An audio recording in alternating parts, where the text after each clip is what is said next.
Hello, and welcome back to HunterTuned.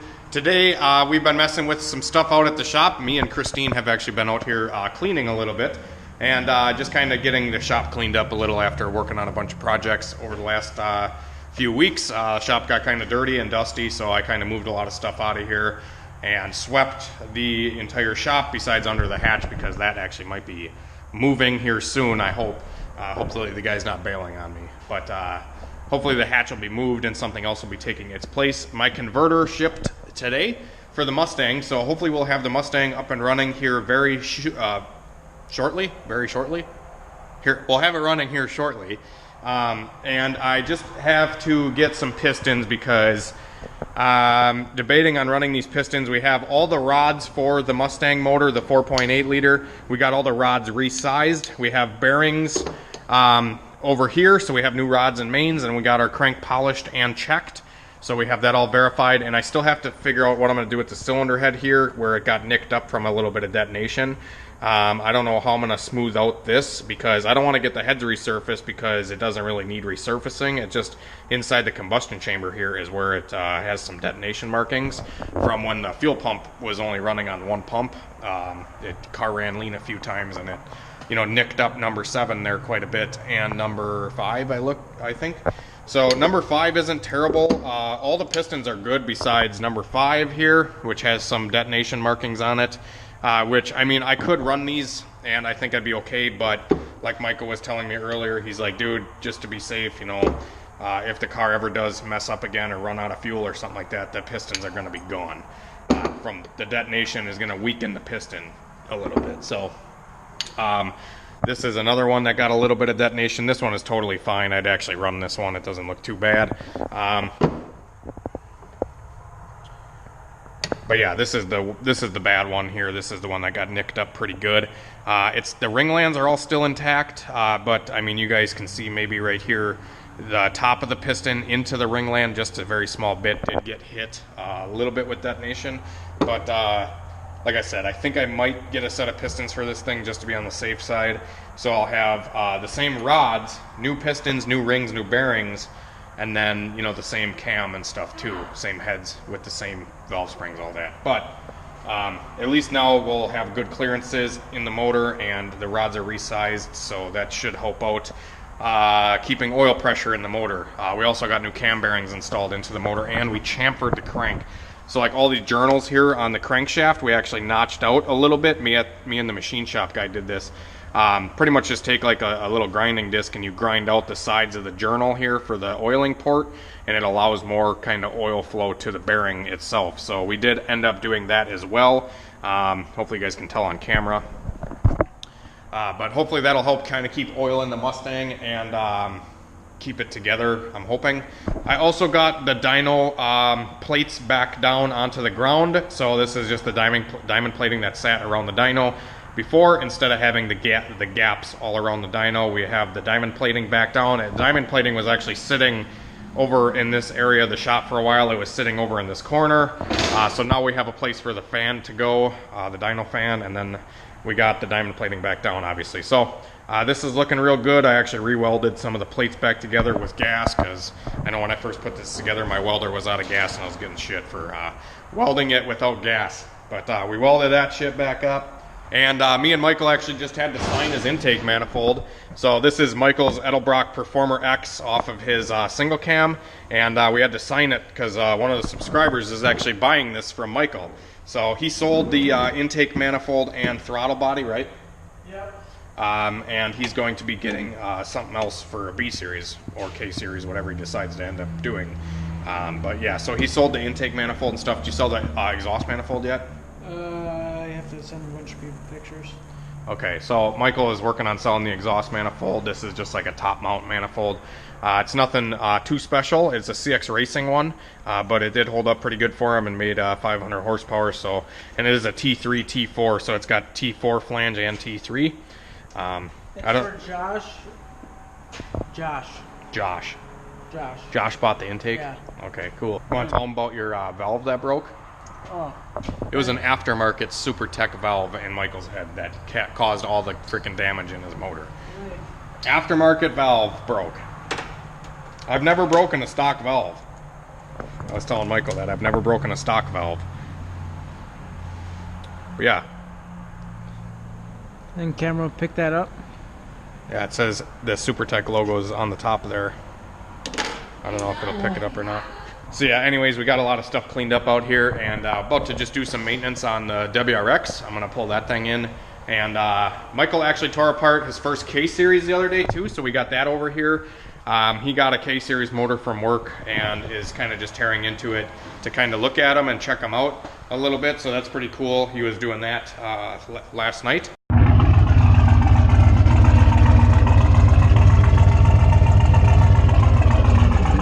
The Caprice is breathing finally. She's a fire-breathing monster. But we are draining the fuel out of it. This car's back because, like I was saying, guys, he had to get the exhaust redone again, and we're switching it to E85. So we are draining all the pump fuel out of this thing. He's got an aeromotive regulator on it, so I just hooked up to the return line here and just throwing it right in the Saturn. If you guys don't know, I just got this Saturn. I picked this car up the other day for a few $100, and it needed a brake line, so I put a brake line and master cylinder on it, and it's a perfect driving car. It's I figured the wheels and tires were worth what I paid for it, so I picked it up, maybe to flip it or to daily drive it. Not exactly sure what I'm going to do yet with this little bucket, but yeah, it's a good little daily driver, so I figure, yeah, why not put the gas in this thing. These things are bulletproof too. It's got the 1.9 liter, I think. I don't know if I can hook up the HP tuner to this thing or not, but maybe I could get like some super good gas mileage or something out of it. We'll see. But anyways, so yeah, we're draining the gas out of the Caprice. We got to do a few things to this car. The boost gauge line, the boost gauge that was in it, the line got pinched off, so we have to rerun the vacuum line to the boost gauge on this car, and then drain the gas, put E85 in it, change the oil, and see if we need to put a second Walbro 450 in it. We'll see where we end up. But he did supply another Wally 450 with this thing too, so. Alrighty guys, so I just got the, I got some E85 in the Caprice now, and I went to the gas station and topped it off. So this thing's got a full tank of E85 now, and let me just tell you guys, this thing runs way better. With the full exhaust that he's got on this thing, he's got 3.5 inch off the downpipe to a Y to dual 3 inch pipes out the back, and no muffler anymore, none of that, because if you guys have been following the channel, you know that this car was very choked up and was just like, wouldn't take any timing. It would take 4 degrees of timing and knock its balls off. So now it has, I tuned it a little bit on the way back from the gas station, and we have 9 degrees of timing, 9 to 10 degrees of timing, and 10 pounds of boost, no knock retard, and good air fuel ratio so far. And that's just with the single pump, and I think it's hanging on, and I think we're actually going to leave it there because this thing's already blowing the tires off now. So this thing is on its way to be awesome finally. We've been struggling with this car for quite a while, but I think we finally got it dialed in, and I can't wait to give it back to the customer. But I'll have another video on this car. Probably the next video will be on this thing. I want to get to the main reason for this video a little late in the video, but I wanted to kind of surprise you guys. We got a new car, new project for the channel. This is actually my old car that the highest horsepower Honda I've ever had. I got the shell back, and I'm very excited to make this car a race car again and have a lot of fun with it. So I owned this car a few years ago, made 830 horsepower to the tires, with a built-up CSS GSR engine and a BorgWarner S366, and I didn't like it because it was too race car, and I just didn't like the cams that were in it. I didn't like the setup, so I'm going to pretty much put the hatch setup on kill in this shell and try to go 9s with this shell because it's already set up to do that. So anyways, I traded my EK hatch, the shell, for this shell, and I'm very stoked to show you. It's powered by T-Bag right now. But anyways, this is my new EG Coupe.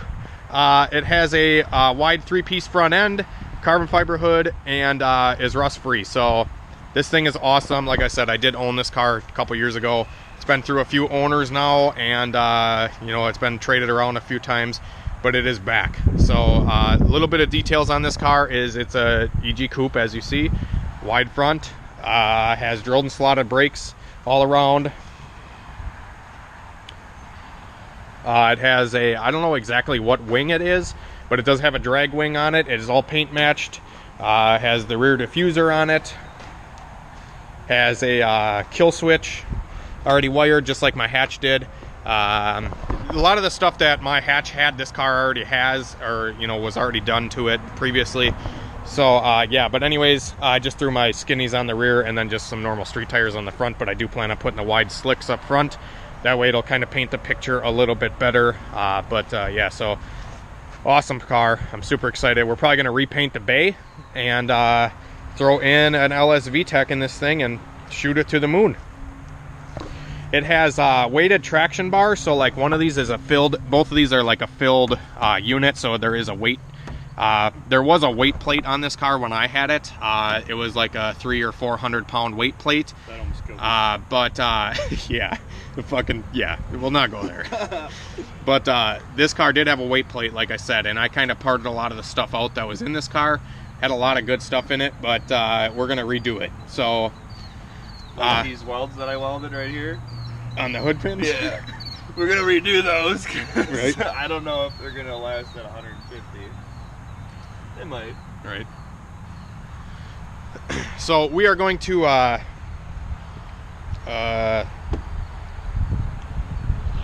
this car had a big ass weight plate on it and 26s when I had it, and it would just kill transmissions like every day. I think I broke like 4 third gears, 4 counter shafts, like a bunch of differentials, and I threw transmissions in this thing literally every time I drove it. And I got pissed off and I said, this thing's 2 race car, I couldn't afford a dog box, and I'm like, I'm done, you know. So now we're gonna do 24.5-inch tire and not as big of a weight plate, and stock transmission still, because, you know, unless if somebody wants to donate me a dog box, but that won't happen. So anyways, like I said, this car has a Willwood brake booster delete, which is awesome for drag racing. The only thing it doesn't have is a staging brake, which we might have to put in it at some point. But it has a brake line tuck already done, wire tuck's already done. Has dash 10 feed line, full blown dual pump hanger. We're gonna have to put a different pump hanger or pumps in it because it only has a 255 Walbro on it right now. It has these pretty sweet racing seats in it currently, which sucks. These things are kind of junk, but we might have to put some seats in this thing. It had brides in it, but somebody it had brides in it. Yeah. Somebody had to get rid of them. That's what happens when you spend too much money on a car and then give up. That's why I'm like always preaching to everybody, like, don't overspend on your build. Just like have fun with it, you know. Like, because when you start spending a whole shitload of money on a car, it's not as fun. But now we don't have much money into the shell restarting over. We just have the hatch shell that I bought that car for $800 2 years ago, and it was running and driving when I bought it, and then we had a bunch of fun with it, you know, and all the goodies and stuff that I put into it. You know, we probably had $1,000 into it or so. So we got a pretty good deal here with this new race car. It has a carbon hood and stuff. I'll show you that. It's all inside right now. We got the shop cleaned out. I got the plates put back down on the ground. I was telling you guys that already. But this car has the battery box here. He gave me the T-bracket and the post mount, so I can just drop in the B-Series motor, no problem. We have the intercooler piping right here. It is just a one-piece pipe because he gave me a backdoor intercooler with it. So this is looks to be like a 5-inch core, 3-inch in and out, and it's meant for a top mount manifold. So this will just sit in the bumper like this, and turbo will feed right into here. That side will hook up to that pipe right there and right into the intake manifold, so that'll be perfect. But here's the bumper. When I had the car, it had a sidewinder or a forward-facing manifold, so they actually repaired the bumper here because this was trimmed out for the turbo inlet when I had it before. And they, like I said, repaired that and put the backdoor intercooler in with without the forward-facing manifold, which I actually prefer because the forward-facing manifold kind of, I didn't like how the bumper looked with it before. If you guys want to creep on my Facebook or on the website, you guys should actually check out the website and pick up some injectors while you're there. But there's some stuff on or there's some pictures of this car on the website with the forward-facing manifold and stuff. It has sheepy intercooler, a whole bunch of goodies. But anyways, there's the bumper, and then the hood is over here. This is a carbon fiber hood, and like I said, it's just not put on right now, but we're gonna get this put back on and then push it back into the shop. But yeah, the hatch is gone, guys. The hatch is gone.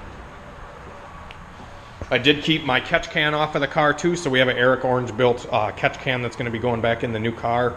So that's gonna be awesome. This is my transmission out of the hatch, a distributor starter, and then we got the manifold. This is still the eBay cast iron manifold.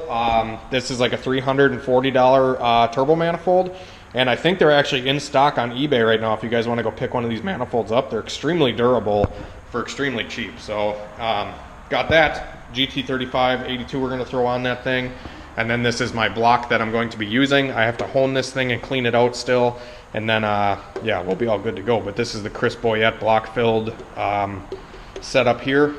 And then my converter just got here for the Mustang, and I'm waiting on some pistons now, so we're actually going to put replacement pistons in the Mustang. And yeah, so anyways, but yeah, everything's coming together, guys. We're going to be pushing the car into the shop here, and we got some really cool stuff coming soon. So thanks for watching the video, guys. Hopefully you enjoyed, and we got a lot more action coming this weekend, so stay tuned. Like, comment, subscribe. We'll see you later. Have a great night and a better tomorrow.